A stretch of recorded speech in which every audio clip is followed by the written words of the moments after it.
MGR TV நேயர்களுக்கு வணக்கம். இன்று நம்மோடு அதிமுக ஓபிஎஸ் அணியின் செய்தி தொடர்பாளர் கவிஞர் கண்ணன்ஜி இணைந்திருக்கிறார். வாருங்கள் அவரோடு பேசலாம். வணக்கம் சார். வணக்கம்.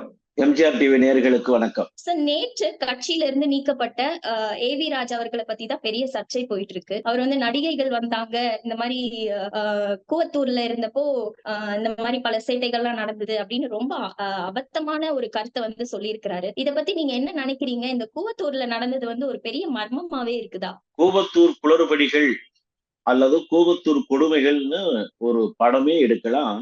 அவ்வளவு சேட்டைகள், அவ்வளவு அரசியல் அசிங்கங்கள் அங்கே அரங்கேறி இருக்கிறது என்பது ஒவ்வொன்றாக இப்பொழுது வெளிவந்து கொண்டிருக்கிறது.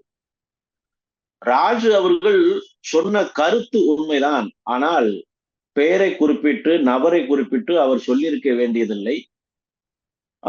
அரசியலில் நடிகைகளை இழுத்திருக்க வேண்டிய அவசியமில்லை. ஆனால் அவர் அதில் சிக்கிவிட்டார். ஆனால் அங்கு இப்படியெல்லாம் சம்பவங்கள் நடந்தது என்பதை இந்த நிகழ்ச்சிக்கெல்லாம், இந்த கேளிக்கைகளுக்கெல்லாம் ஏற்பாடை செய்த நடிகர் கருணாஸ் அவர்களை ஏற்கனவே பல பேட்டிகளில் சொல்லியிருக்கிறார். கூவத்தூர் சம்பவத்திற்காக நான் எவ்வளவு மெனக்கெட்டேன், எப்படியெல்லாம் நான் ஏமாற்றப்பட்டேன் என்பதையும் பழனிசாமி மீது குறையாகவே அவர் கொட்டி தீர்த்திருக்கிறார். அதனால் அரசியலுக்காக இந்த சம்பவங்கள் எல்லாம் அரங்கேறியது என்பது மறுக்க முடியாத உண்மை. ஆனால் அதிமுகவில் உட்கட்சி விவகாரத்தில் கழகம் இப்படியெல்லாம் இருந்ததல்ல. அண்ணா திராவிட முன்னேற்ற கழகம் என்பது கட்டுக்கோப்புடன், கடமை கண்ணியம் கட்டுப்பாட்டுடன், இராணுவ கட்டுப்பாட்டுடன் இயங்கிய இயக்கம் என்பது எல்லோருக்கும் தெரியும். புரட்சி தலைவரின் ரத்தத்தில் ரத்தமான அன்பு உடன் பிறப்புகள் என்று சொன்னாலோ, புரட்சி தலைவி அம்மா அவர்களின் உண்மை விசுவாசி என்று சொன்னாலோ, அப்படி சொல்லுகிற அதிமுக தொண்டனுக்கு ஒரு மதிப்பு இருந்தது, மரியாதை இருந்தது. ஆனால் இன்றைக்கு பழனிசாமியின் பாதையை பின்பற்றுகிறவர் என்று சொன்னால் கேவலமாகவும், வெட்கமாகவும், வேதனையாகவும் தான் இருக்கிறது. அவருடைய அரசியல் பயணத்தின் அசிங்கத்திற்கு கூவத்தூர் சம்பவம் ஒரு மிகப்பெரிய உதாரணம். Okay sir. சார், இப்போ அப்ப கூவத்தூர்ல உள்ள இருந்த நிர்வாகிகள் யாருமே இப்ப அதை பத்தி எந்த வாயுமே திறக்கல. பட் நேத்திக்கு ஏவி ராஜ் சொன்னவரே நான் இந்த மாதிரி சொன்னது தப்புதான் அப்படின்னு மன்னிப்பு கேட்டுட்டாரு. சோ இப்ப இவங்க எல்லாருமே அமைதி காக்குறத நம்ம எப்படி எடுத்துக்கலாம் சார்? அசிங்கத்தை வெளியே சொல்லுவதும் அசிங்கம்தான், அசிங்கத்தை பற்றி பேசுவதும் அசிங்கம்தான். மது, சூது, அனைத்து கேளிக்கைகளும் விருப்பத்திற்கு இணங்க வாரி வாரி வழங்கப்பட்டது என்பதில் எல்லளவும் சந்தேகமில்லை, மாற்று கருத்துக்கு அந்த இடமே இல்லை. ஆனால் இப்பொழுது அதை சொல்ல வேண்டிய தேவையில்லை. அது நம் விரலை வைத்து நம் கண்ணை குத்துகிற போல்தான் இருக்கும். ராஜு அவர்களுக்கு பழனிசாமி மீது உள்ள வெறுப்பின் காரணமாக, பழனிசாமியின் மீது உள்ள தலைமையின் மீது உள்ள வெறுப்பின் காரணமாக, பழனிசாமியின் ஆல் பாதிக்கப்பட்டவர் என்பதால் பழனிசாமியை குறை குற்றம் கூறப்போய் அது ஒட்டுமொத்த கட்சியவே கேவலப்படுத்துகிற சூழ்நிலைக்கு தள்ளப்பட்டிருக்கிறார். இவற்றுக்கெல்லாம் முழு முதல் காரணம் பழனிசாமி தான், பழனிசாமியினுடைய போக்குத்தான், பழனிசாமியுடைய சிந்தனை தான், பழனிசாமியுடைய செயல்பாடு தான். அராஜகமான சிந்தனை, அசிங்கமான செயல் என்கிற நிலையில் தான் பழனிசாமியின் அரசியல் பயணம் இருந்து கொண்டிருக்கிறது. அதைத்தான் ராஜுவும் சுட்டிக்காட்ட விளைந்திருக்கிறார். அவரை மட்டும்தான் சுட்டிக்காட்டி இருக்க வேண்டும். ஆனால் இப்பொழுது எல்லாரும் இதில் பாதிக்கப்படுகிறார்கள், எல்லோருக்கும் இதில் அசிங்கம் ஏற்படுகிறது, எல்லோரும் வெட்கி தலைகுனிய வேண்டிய கால சூழ்நிலைகளை உண்டாவதால் அனைவரும் அவருடன் பேசி இருக்கிறார்கள். இப்படியெல்லாம் பேச வேண்டாம், இந்த அசிங்கத்தை எல்லாம் வெளியில் சொல்ல வேண்டாம் என்று அவரிடம் முறையிட்டிருக்கிறார்கள்.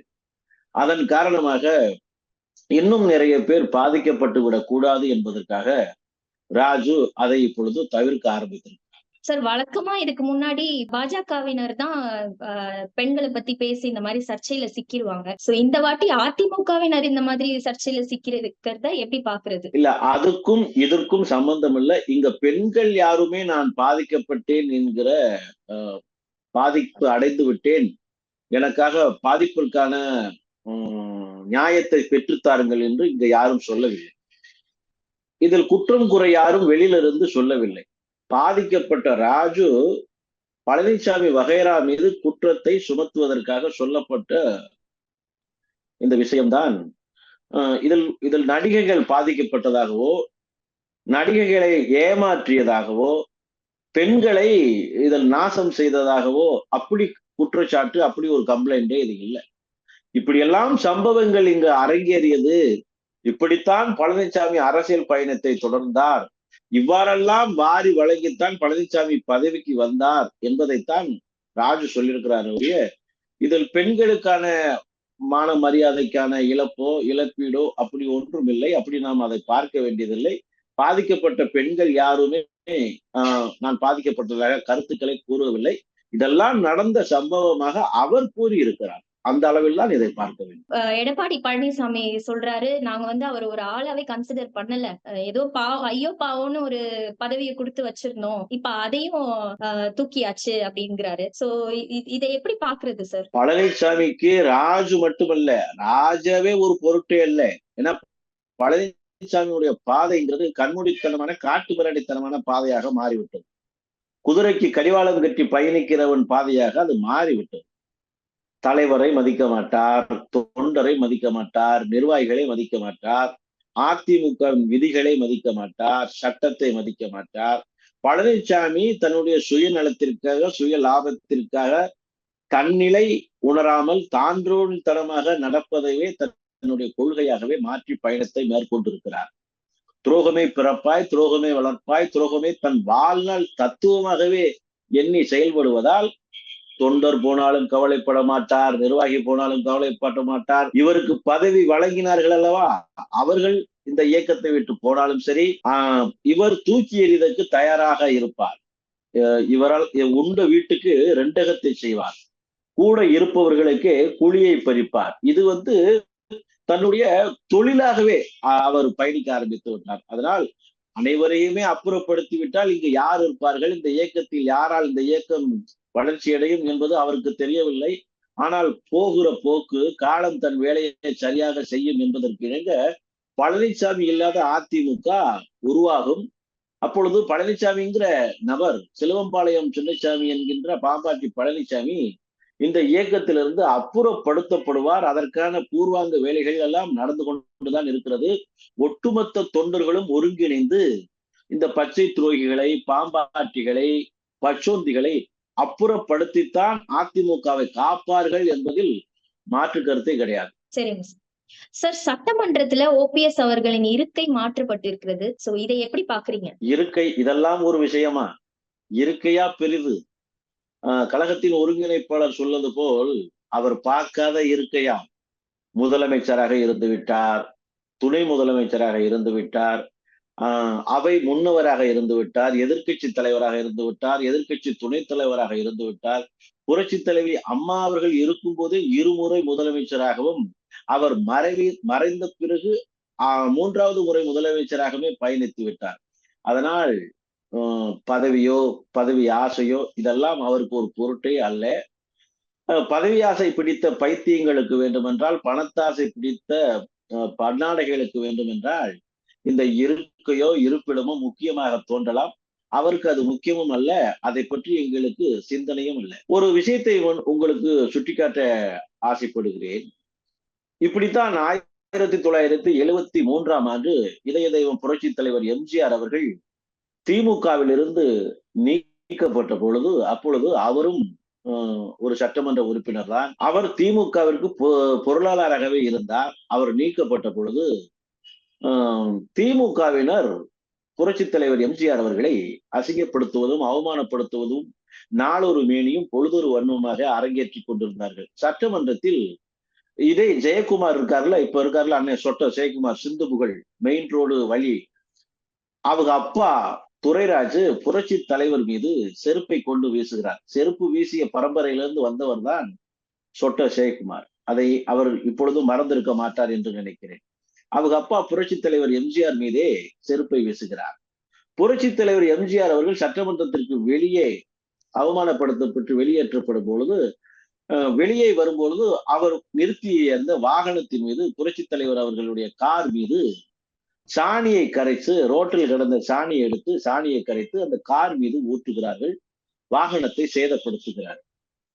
இதே போல் 89இல் புரட்சி தலைவி அம்மா அவர்களுக்கும் சட்டமன்றத்தில் திமுகவினரால் சேலை இழுக்கப்பட்டு ஜாக்கெட் பிளவுஸ் எல்லாம் கிழிக்கப்பட்டு அம்மா அவர்கள் மீது அராஜக தாக்குதல்கள் நிகழ்த்தப்பட்டு அசிங்கப்படுத்தப்பட்டு வெளியேற்றப்பட்டார். இந்த சம்பவத்திற்கு பிறகு சட்டமன்றத்தில் ஏற்பட்ட ஒவ்வொரு அதிமுகவிற்கும் நிகழ்ந்த அவமானங்களுக்கு பிறகு புரட்சி தலைவர் அந்த சம்பவத்திற்கு பிறகு சட்டமன்றத்திற்குள் முதல்வராகத்தான் நுழைந்தார்.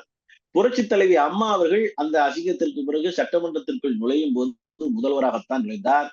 அதே போல் இப்பொழுது சட்டமன்றத்தில் இந்த மாதிரி அவமானப்படுத்தி விட்டதாக எண்ணிக்கொள்ளுகிற ஈன பிறவிகளுக்கு நான் சொல்லுவது, மீண்டும் கழகத்தின் ஒருங்கிணைப்பாளர் ஐயா ஓபிஎஸ் அவர்கள் சட்டமன்றத்திற்கு நுழையும் போது முதல்வராகத்தான் நுழைவார். அப்பொழுது சீட்டு மட்டுமல்ல, இந்த நாடே அவருக்குத்தான் கட்டுப்பட்டு இருக்கும் என்பதுதான் உண்மை. சார், ஒரு பக்கம் கொடநாடு வழக்கு, டெண்டர் வழக்கு, இது எல்லாத்துக்குமே ஒரு முன்னேற்றமே இல்ல. இன்னொரு பக்கம் முதலமைச்சர் இந்த விஷயத்துக்கு ஹெல்ப் பண்றாரு, ரெக்கமெண்ட் பண்ற மாதிரி ஆயிடுச்சு அது. சோ இத நீங்க எப்படி பாக்குறீங்க? அதாவது எது நடக்க கூடாதோ அது இப்பொழுது நடந்து கொண்டிருக்கிறது. அண்ணா திராவிட முன்னேற்ற கழகத்தை ஆரம்பிக்கும் போது இதய தெய்வம் புரட்சி தலைவர் எம்ஜிஆர் அவர்கள் திமுகவையும் கருணாநிதியும் தீய சக்தி என்று சொல்லித்தான் வெளியில் வந்தார். அதைத்தான் புரட்சி தலைவி அம்மா அவர்களும் காலங்காலமாக தொடர்ந்து பயணித்து வந்தார். ஆனால் இன்றைக்கு பழனிசாமி திமுக தலைவருடன் கொஞ்சுகிறார், குழாவுகிறார். குடும்பம் தான் நடத்தவில்லை, அவ்வளவு வேலைகளும் செய்கிறார். அண்டர் டீலிங்கை அமர்க்களப்படுத்துகிறார். அதிமுகவை திமுகவிடம் அடகு வைத்ததாக எண்ணுகிறார். ஆனால் பழனிசாமியிடம் இருப்பது உண்மையான அண்ணா திராவிட முன்னேற்ற கழகம் அல்ல, அது அபகரிப்பு திராவிட முன்னேற்ற கழகம் எனும் அதிமுகவை தான் பழனிசாமி நடத்தி கொண்டிருக்கிறார். அந்த அபகரிப்பு திராவிட முன்னேற்ற கழகத்தை திமுகவிடம் அடகு வைத்து இப்பொழுது பயணத்தை தொடர்ந்து கொண்டிருக்கிறார். ஏன் அவர் இப்படி செய்ய வேண்டும் என்றால், நீங்கள் குறிப்பிட்டது போல டெண்டர் முறைகேடு வழக்காகட்டும், கோடநாடு கொலை கொள்ளை வழக்காகட்டும், சம்பந்தி மீது பாயப்பட்ட எஃப்ஐஆர் ஆகட்டும், 11 மெடிக்கல் காலேஜ் கல்லூரிகள் கட்டியதில் முறைகேடாகட்டும், குட்கா முறைகேடாகட்டும், ரேஷன் கடைக்கு வாங்கப்பட்ட அடிப்படை உணவுப் பொருள்களாகட்டும், அனைத்திலுமே பழனிசாமி கூட்டு வைத்து கொள்ளையடித்திருக்கிறார். இதற்கான அடிப்படை முகாந்திரம் இருக்கிறது என்பதை திமுக ஒவ்வொரு நீதிமன்றத்திலும் சொல்லி வந்திருக்கிறது. ஆனால் சொல்லி வந்த திமுக அடிப்படை முகாந்திரம் இருக்கிறது என்று சொன்ன முதல்வர் ஸ்டாலின், RS பாரதி போன்றவர்கள் எல்லாம் இப்பொழுது வாய் மூடி மௌனமாக இருக்கிறார்கள். திமுக என்ன செய்கிறது என்றால், சட்டமன்றத்தில் பழனிசாமி கேட்டவுடன் அவர் கோரிக்கையை நிறைவேற்றுவதும், ஸ்டாலின் ஒரு போராட்டத்தை அறிவித்தவுடன் பழனிசாமி அவருக்கு துணை புரிவதும், அதிமுகவும் திமுகவும் ஒட்டி பிறந்த இரட்டை பிள்ளைகள், பாசமுள்ள பங்காளிகள் என்பதை ஸ்டாலின் சொல்வதும், அதற்கு பழனிசாமி ஆகா ஆகான்னு தலையாட்டுவதும், இப்படி மகிழிக்கு மயங்கிய பாம்பாக ஸ்டாலினின் மிரட்டலுக்கோ உருட்டலுக்கோ அல்லது மாற்றிய தஸ்தாவேஜுகளுக்கோ பயந்து பழனிசாமி திமுகவுடன் மண்டியிட மட்டுமல்ல, முதல்வருக்கு முன்னால் முட்டி குனிந்தே நிற்கிறார். இது அதிமுகவிற்கு, அண்ணா திராவிட முன்னேற்ற கழகம் என்று சொல்லக்கூடிய ஒவ்வொரு தொண்டனுக்கும் மாபெரும் ஏமாற்றம், இழப்பு, இழுக்கு. இதை ஒவ்வொரு தொண்டனும் பார்த்து கொண்டு சும்மா இருக்க மாட்டான். பழனிசாமியின் பயணம் பாதாளத்தை நோக்கிய, பாலம் கிணத்திய நோக்கிய பயணம் என்பதை நன்கு உணர்ந்து கொள்வார்கள். நிர்வாகிகள் எல்லாம் இப்பொழுது கொந்தளிக்க துவங்கிவிட்டார்கள். சட்டமன்ற உறுப்பினர்கள், அதாவது பழனிசாமியுடன் பயணிக்கின்ற சட்டமன்ற உறுப்பினர்களே, பழனிசாமியின் போக்கு சரியில்லை, இவர் திமுகவிற்கு சரண்டர் ஆகிவிட்டார், திமுகவின் அடிவருடியாகவே மாறிவிட்டார் என்பதை ஒவ்வொரு சட்டமன்ற உறுப்பினர்களும் உணர்ந்து கொண்டு ஐயா ஓபிஎஸ் அவர்களுடன் குறைகளை சொல்லிக் கொண்டுதான் இருக்கிறார்கள். அதைத்தான் நான் ஏற்கனவே சொன்னது போல, விரைவில் பழனிசாமி என்கிற பச்சை துரோகி அதிமுகவிலிருந்து அப்புறப்படுத்தப்பட்டு அதிமுக மீண்டும் மீட்டெடுக்கப்படும் என்பதில் நிதர்சனமான உண்மை, சத்தியமான உண்மை என்பதை உங்கள் மூலமாக சொல்லிக் கொள்ள ஆசைப்படுறேன். சார், எடப்பாடி பழனிசாமி மெகா கூட்டணி எல்லாம் நான் அமைப்பேன் அப்படின்னு சொல்லியிருந்தாரு. ஆனா இப்ப வரைக்கும் கூட்டணியோ இல்ல எந்த எதுவும் அமைச்ச மாதிரி தெரியல. சோ எடப்பாடி பழனிசாமியை நம்பி கூட்டணி அமைக்கிறதுக்கு மத்த கூட்டணி கட்சிகள் எல்லாம் தயங்குறாங்களா? இதை நீங்க எப்படி பாக்குறீங்க? தயக்கம் இருக்காதா? மெகா கூட்டணி மாத்திரமல்ல, பக்கத்து வீட்டுல இருக்கிற மகா கூட்டணியை கூட இவரால் அமைக்க முடியாது. ஏன்னா பழனிசாமியை எந்த அடிப்படையில் எவ்வாறு நம்பி பயணிப்பது? கூட இருந்தவர்களை குழிய தோண்டி குழிக்குள்ள தள்ளிடுவார். பதவியை பறிக்கிறதுக்கான அத்தனை வேலைகளையும் செய்வார். கூட்டணி என்பது எப்படி இருக்க வேண்டும்?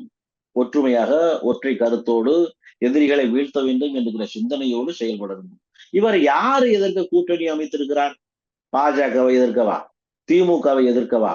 இவர் யாரை எதிர்த்து முதலில் அரசியல் பயணத்தை மேற்கொண்டிருக்கிறார்? இவர் உடன் பயணித்தவர்களை எதிர்த்துத்தான் இவர் அரசியல் பயணத்தை மேற்கொண்டிருக்கிறார். உண்ட வீட்டுக்குத்தான் ரெண்டகம் நினைத்துக் கொண்டிருக்கிறார். சொந்த வீட்டிற்கே தீய வைத்துத்தான் இவருடைய பயணத்தை பயணித்துக் கொண்டிருக்கிறார். இவருக்கு எதிரிங்கிறதே இன்னும் தெரியல. திமுக தான் எதிரி. திமுகவை வீழ்த்துவதற்காக பாஜகவை உதவியை நாடி பாஜகவின் பலத்தால் திமுகவையும் காங்கிரஸையும் அழிக்க வேண்டும் என்கிற அடிப்படை அறிவே சிந்தனையே இல்லை. என்பது தன்னை காப்பாற்றிக் கொள்ள, தன்னை வளப்படுத்திக் கொள்ள, தன்னை முன்னேற்றிக் கொள்ள, தான் சேர்த்து வைத்த சொத்தை சுகத்தை அப்படியே கட்டுக்கோப்புடன் கட்டக்கோப்பு களையாமல் காத்துக் கொள்ள வேண்டும் என்பதற்காகத்தான் திமுகவுடன் இப்பொழுது கூட்டணி அமைத்து பயணித்துக் கொண்டிருக்கிறார்.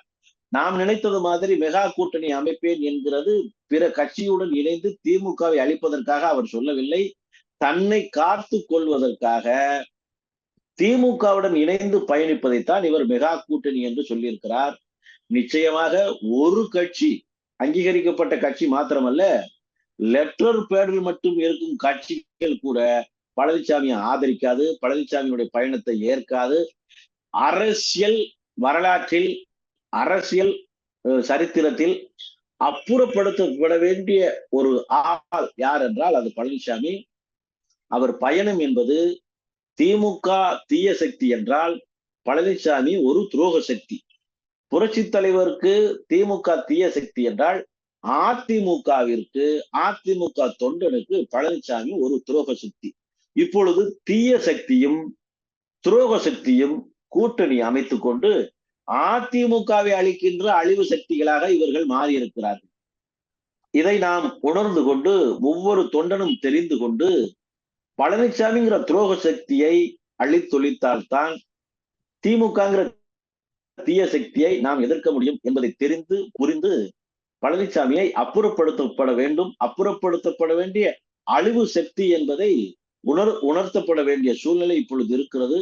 அதை எம்ஜிஆர் டிவி வாயிலாக இதை நான் கவனமாக எடுத்து சொல்வதில் கடமைப்பட்டிருக்கேன். சார், ஓபிஎஸ் அவர்கள் பாஜக கூட்டணியில இருந்தாலும் அவருக்கு அந்த கூட்டணியில எந்தவித மதிப்பும் இல்ல அப்படின்றத பத்தி நீங்க என்ன நினைக்கிறீங்க? இன்னும் கூட்டணிக்கான முன் ஏற்பாடுகள் எல்லாம் முழுமை அடையவில்லை. கூட்டணி யார் தலைமையில் இருக்கிறது, எப்படி இயங்க வேண்டும், யாருக்கு எவ்வளவு சீட்டுகள் என்பது இன்னும் அறுதியிட்டு உறுதிப்படுத்தப்படவில்லை.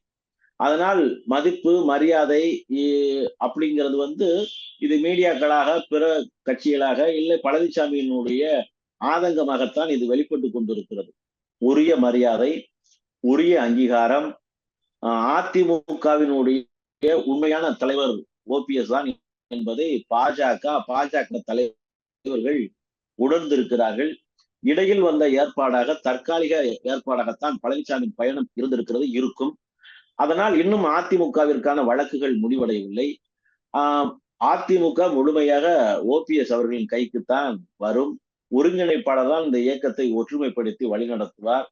அப்பொழுது அங்கீகாரம் மட்டுமல்ல, மதிப்பு மரியாதை மட்டுமல்ல, இந்த கூட்டணிக்கே தலைமை ஏற்கிற இடத்தில் அவர் வருவார். நிச்சயம் நீங்களும் அதை பார்க்கத்தான் போகிறீர்கள். சார், இப்போ நாடாளுமன்ற தேர்தல் அதிமுகவினருக்கு என்ன மாதிரியான தாக்கத்தை ஏற்படுத்தும்னு நினைக்கிறீங்க? அனைத்து இந்திய அண்ணா திராவிட முன்னேற்ற கழகத்தின் ஒவ்வொரு தொண்டனும் அதிமுக கட்டுக்கோப்புடன் இருக்க வேண்டும், கட்டுக்கோப்புடன் இயங்க வேண்டும், ஒற்றுமையுடன் பயணிக்க வேண்டும் என்பதைத்தான் விரும்புகிறார்கள். மேல்மட்ட நிர்வாகியிலிருந்து அடிமட்ட தொண்டன் வரைக்கும் இதுதான் எண்ணமாகவும் இயங்கிக் கொண்டிருக்கிறார்கள். ஆனால் இந்த ஒற்றுமைக்கு, இந்த ஒருங்கிணைப்பிற்கு, அதிமுகவின் ஒன்று சேர்ப்புக்கு ஒரே ஒரு முட்டுக்கட்டை, அது சிலுவம்பாளையம் பழனிசாமி என்பதில் எல்லோருக்கும் இப்பொழுது மாற்று கருத்தே இல்லை. பழனிசாமி அப்புறப்படுத்தினால்தான் அதிமுக உருப்படும் என்பதில் எல்லோருக்கும் அப்படி ஒரு சிந்தனை ஏற்பட்டு இருக்கிறது. அதனால் ஒரு இயக்கம், ஒரு ஊர் நல்லா இருக்க வேண்டும் என்றால் ஒரு குடும்பத்தை பலியிடலாம், ஒரு நாடு நல்லா இருக்க வேண்டும் என்றால் ஒரு ஊரை பலியிடலாம் என்பதற்கு இணங்க அதிமுகங்கிற தொண்டர்களின் பேர் இயக்கம், புரட்சி தலைவர் எம்ஜிஆரால் மக்களுக்காக, ஏழை எளியோர்களுக்காக உருவாக்கப்பட்ட மாபெரும் மக்கள் கழகம். இதை அழிக்கின்ற அழிவு சக்தியாக இருக்கின்ற பழனிசாமிங்கிற ஒற்றை நபரை பழி கொடுத்து அவரை அப்புறப்படுத்தினால் அதிமுக ஒன்றிணையும், ஒற்றுமைப்படும் என்று எல்லோருக்கும் இப்பொழுது தெரிந்த காரணத்தால் அவரை அப்புறப்படுத்துவதற்கான வேலைகள் நடந்து கொண்டிருக்கின்றன. அப்புறப்படுத்தப்படும் பொழுது தொண்டன் மகிழ்ச்சி அடைவான், கழகம் காக்கப்படும், கழக தொண்டர்களுடைய கவலைகள் அனைத்தும் போக்கப்படும். அப்பொழுது அதிமுக தொண்டன் விரும்புகிற அளவிற்கு புரட்சி தலைவர் எதற்காக இந்த இயக்கத்தை தோற்றுவிட்டாரோ அந்த எண்ணத்தை ஈடேற்றும் அளவிற்கு புரட்சி தலைவி அம்மா அவர்கள் இந்த இயக்கத்தை எப்படி வழிநடத்தினாரோ அவர் எண்ணத்தை மேலேற்றுகிற அளவிற்கு அதிமுக மீண்டும் எழுச்சியுறும், மகிழ்ச்சி பெறும் என்பதில் மாற்றமில்லை. நிச்சயமாக அதிமுக தொண்டன் விரும்புகிற அளவிற்கு ஒரு தலைமையின், ஒற்றை தலைமையின் கீழ், ஒருங்கிணைப்பாளரின் தலைமையின் கீழ் விரைவில் வரும். சார், அதிமுக பற்றி பாஜக எதுவுமே ரியாக்ட் பண்ணாமையே இருக்கிறாங்களே. மற்ற மாநிலங்கள்ல எல்லாம் சொல்றாங்க பாஜகவை எதிர்த்தா இந்த ஐடி இடி வச்சு காலி பண்ணிடுவாங்க அப்படின்ற மாதிரி எல்லாம் பேச்சு இருக்கு. சோ இப்போ எடப்பாடி பழனிசாமி இவருக்கு இப்ப வரைக்குமே எந்தவித பிரச்சனையும் இல்லாம ஒரு மாதிரி கம்ஃபர்ட் ஜோன்லயே இருக்கிறாரு. இத பத்தி என்ன நினைக்கிறீங்க? எல்லாருக்கும் இந்த எண்ணம் இருந்து கொண்டுதான் இருக்கிறது. பழனிசாமி கொலை கொள்ளை வழக்கில் உள்ளே போய்விட மாட்டாரா? டெண்டர் முறைகேடு வழக்கில் கைது செய்யப்பட மாட்டாரா? சம்பந்தி மீது போடப்பட்ட வழக்கில் சிக்கிவிட மாட்டாரா? மருத்துவக் கல்லூரி அமைத்ததில் முறைகேட்டில் ஈடுபட்டதன் காரணமாக இவர் சிறைச்சாலையை நிறுத்திவிட மாட்டாரா என்கிற சிந்தனை ஒரு தலைவன் மீது கைது செய்தால் அந்த தலைவனை காக்க வேண்டும் என்கிற சிந்தனை ஏற்படுவதை விட்டுவிட்டு இவர் எப்பொழுது சிறை செல்வார், சிலுவம்பாளையம் பழனிசாமி எப்பொழுது சிறை செல்வார் என்பதை கொண்டாடுவதற்காகவே தமிழகம் முழுவதும் அதிமுக தொண்டன் பழனிசாமி சிறை சென்றால் தீபாவளி தான் நமக்கு என்கிற சொல்லுகிற அளவுக்கு ஒரு தலைவன், அதிமுக தலைவன் என்று சொல்லுவது வெட்கமாகவும் வேதனையாகவும் இருக்கிறது. அவர் சிறையை நோக்கி பயணிக்க மாட்டார் என்கிற எதிர்பார்ப்பே உண்மையை வேதனை அளிக்கக்கூடிய எதிர்பார்ப்பு தான். இப்படியெல்லாம் ஒரு தொண்டன் சிந்திக்க கூடாது. ஆனால் அப்படி ஒரு சிந்தனையை சிந்திக்க வைத்த பெருமை பழனிசாமியவை சார். அதனால் அரசன் அன்று கொள்வான், தெய்வம் நின்று கொள்ளும் என்பதெல்லாம் மறுக்க முடியாத உண்மை. தப்புக்களை அப்படியே வாரி வாரி வழங்கி தோன்றும் போதெல்லாம் செய்துவிட்டு எவன் ஒருவனும் தப்பித்து விட முடியாது. என்றைக்குமே பல நாள் திருடன் ஒரு நாள் அகப்படுவான் என்பதற்கு இணங்க பழனிசாமியுடைய குற்றச்சாட்டுகள் இந்த அரசு அவரை காப்பாற்றினாலும் இனி வரும் அரசு நிச்சயமாக பழனிசாமியை தண்டிக்கும். பழனிசாமியுடைய துரோகம் ஒரு நாளும் துடைத்து எறியப்படாது, அப்படியேதான் இருக்கும். அவர் சிறையில் மட்டுமல்ல சித்திரவதைக்கும் ஆளாக்கப்படுவார் என்பதில் எனக்கு எந்த மாற்று கருத்தும் இல்லை, தொண்டனுக்கும் அந்த மாற்று கருத்து இல்லை. அதனால் அனைவரும் எதிர்பார்ப்புக்கு இணங்க பழனிசாமியின் தப்புக்கும் தவறுக்கும் உரிய நேரத்தில் உரிய தண்டனை கிடைத்தே தீரும். சார், உங்க நேரத்துக்கும் பகிர்வுகளுக்கும் ரொம்ப நன்றி. Thank you sir. நன்றி. வாய்ப்பளித்த எம்ஜிஆர் டிவிக்கும் தங்களுக்கும் நன்றி. வணக்கம்.